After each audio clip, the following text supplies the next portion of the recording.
All these years, and the view of the Alchemy Commission hasn't changed a bit. The tides come and go, but the ancient sea remains the same.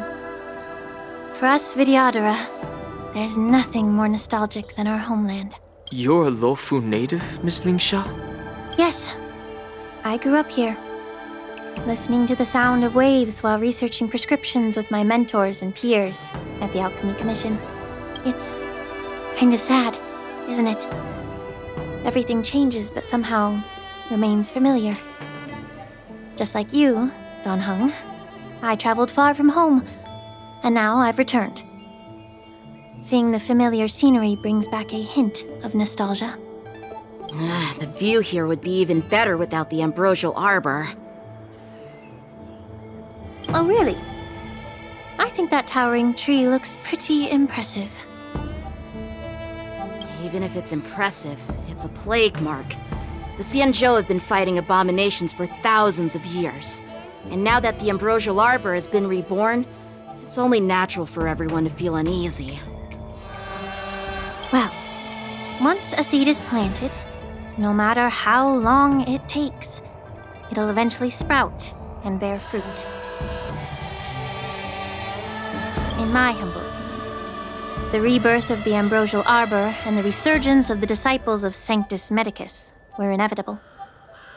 The seed was already planted when the ancestors of the Xianzhou sought immortality.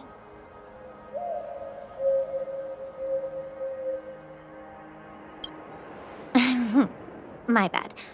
Well, since you went through the entire ambrosial arbor crisis firsthand, Dan Heng and Lieutenant Yanqing, I'd like to discuss something with you. What would you like to discuss, Miss Lingsha?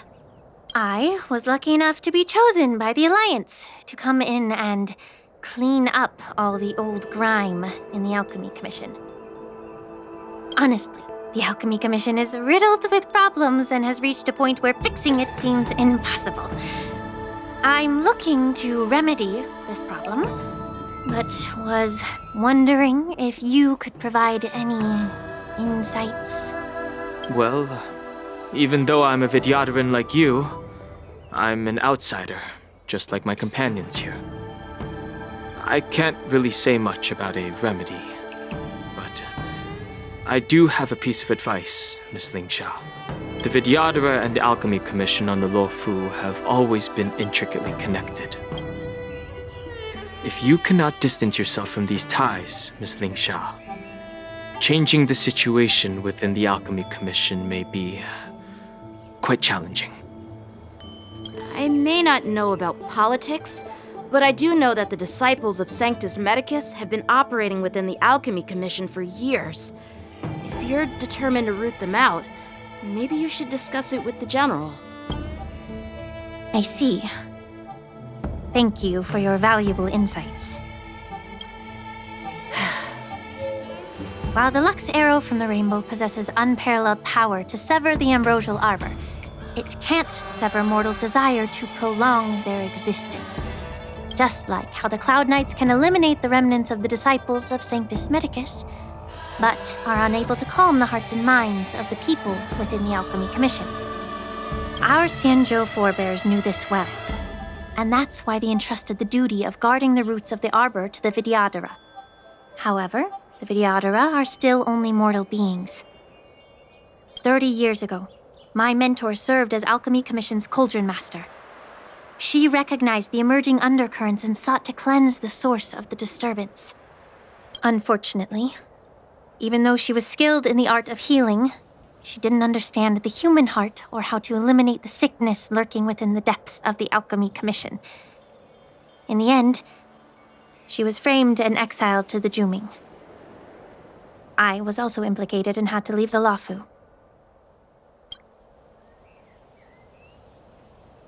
And guess who arbitrated the case and handed down the sentence? None other than General Jing Yuan himself. What? You heard it right. The ones responsible for the corruption in the Alchemy Commission are not just the remnants of the disciples of Sanctus Medicus, but even the Divine Foresight himself.